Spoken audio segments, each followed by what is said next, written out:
Hey everybody, I'd like to share my opinions on your best option for phone service in Japan in 2024. I made a previous video which you might like to check out as well, but I will mostly focus on how some of the newer offerings available stack up. I still feel the three major carriers are overpriced and they usually require fees to terminate your contract, additional fees to transfer your number, as well as issuing a new SIM card. I've had good experiences with the low-cost providers like Rakuten Mobile and Mineo, which I still recommend because they use the same towers just for a lower price. This year, I set up one phone with Rakuten Mobile and another with Line Mobile. Both were set up online without needing to go into a shop, and both are using eSIMs instead of physical SIM cards, which is simpler and saves you over 3,000 yen as well. LineMo is an extension of the popular messaging app called Line.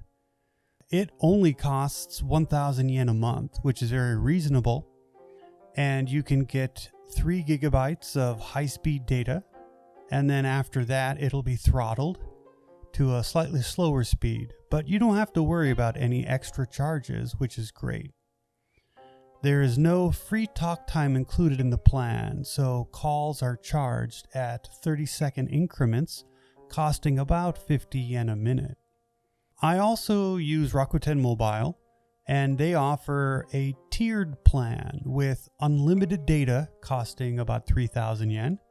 If you use less than 20 gigabytes in a month, the cost is 2,000 yen, and if you use less than 3 gigabytes, it's just 1,000 yen. The service can also be used internationally with 2 gigabytes of data available per month. The service includes access to the Rakuten Link app, which allows you to make free calls to telephones in Japan, which is a nice feature. I signed up using a referral link.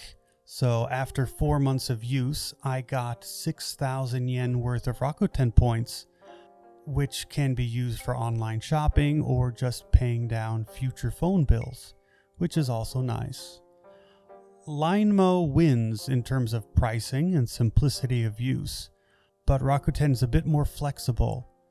Rakuten doesn't have the same tower system of cellular network that the major carriers do have, so your reception could vary based on your location.